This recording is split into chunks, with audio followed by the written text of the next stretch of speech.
and happy Tuesday.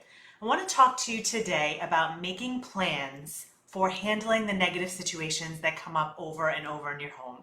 Now, obviously, when parents come to me, most often it's because they want to reduce some sort of negativity, whether it's you want your kids to stop fighting as much, or you want your kids to listen more, or stop being so disrespectful.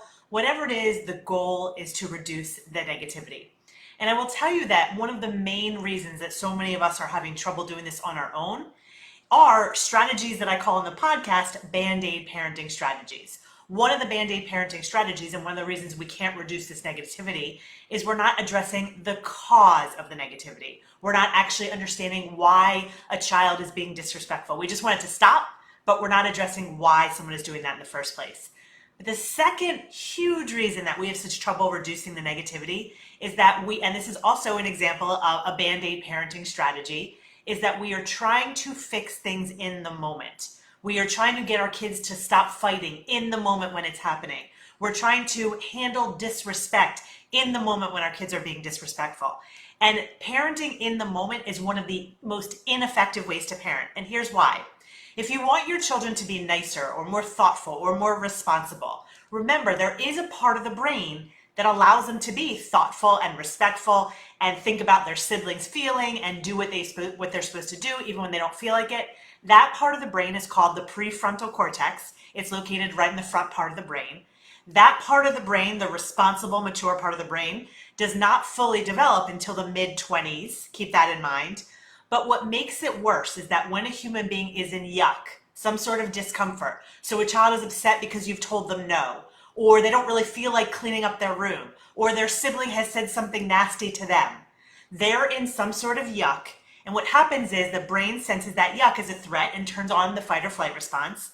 And remember, the fight or flight response shuts down the prefrontal cortex. It shuts down our access to the prefrontal cortex. So when your child is feeling frustrated because you said no, or angry at their brother or sister, or they don't feel like doing something, they are in yuck in that moment, and yuck prevents them from accessing the mature, responsible part of the brain. So you're trying to get them to do something different in the moment. You are fighting such an uphill battle because they're in yuck, so you're seeing their yuck behavior, and this is the problem right here.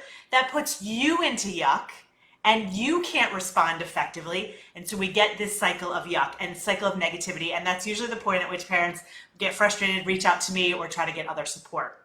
So this is what we want to address, and one of the best ways to address this is for you to make plans for how you will handle a situation ahead of time. Don't address it in the moment. Don't just say, well, I'm just going to figure out what to do in the moment, or what do I say when my child are already in this place of yuck. Decide ahead of time how you are going to handle a situation. And I want to reinforce the reason you want to make a plan ahead of time is that in the moment you can't think straight when you are in yuck, and you are not going to be able to reduce the negativity. Chances are you're going to add to the negativity. So I have a super simple tip for how you can plan ahead of time, and that is simply to complete this sentence. When my child blank, I will blank.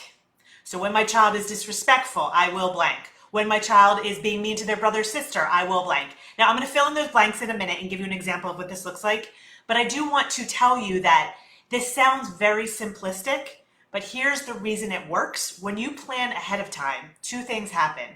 Number one, you can actually decide what to do with using your prefrontal cortex. So you can decide how to handle the sibling fighting or the disrespect or your kids not listening. You decide that when you're not in yuck so that you can make an effective decision about how you're going to handle it.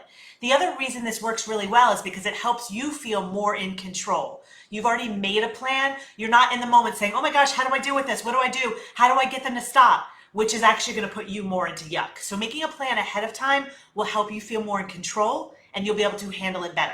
So here are some examples of plans. You might say something like this. If my child is disrespectful to me, I will remind them one time that I will speak to them when I think they can hear me. I will just say to them one time, I will speak to you when I think you can hear me, and then I will zip my lips. That's an action you can take. That's something in your control. That's the other thing about this action. It has to be something in your control. Or you might say, if my kids are fighting, I will walk into the room and sit on the floor, which, by the way, does tend to change dynamics. If my child isn't doing what I ask, I will walk over there and remind them and give them a tool to make that task more engaging. All of these are a way to make a plan ahead of time. I will also highly recommend that whatever plan you make, it involves you just stopping. If your child is clearly in yuck, it involves you not engaging with that yuck. So ultimately, what you are doing is you're deciding ahead of time what you are going to do. Now, this will obviously work the best when, first of all, you're focusing on what's in your control. And second of all, when you understand why they're not doing what they're supposed to do in the first place. That's what I mentioned in the very beginning. We have to address the reason for their behavior. Now, you may not know the reason for their behavior, so you may not know what to fill the second part of that blank in. If you do, if you know how to fill in that sentence, when my child blank, I will blank, go ahead and do it. I highly recommend it. If you don't know, that's what I'm here for. That's why I help you. Almost every single podcast episode that I do tells you why your children are doing what they're doing and what action to take.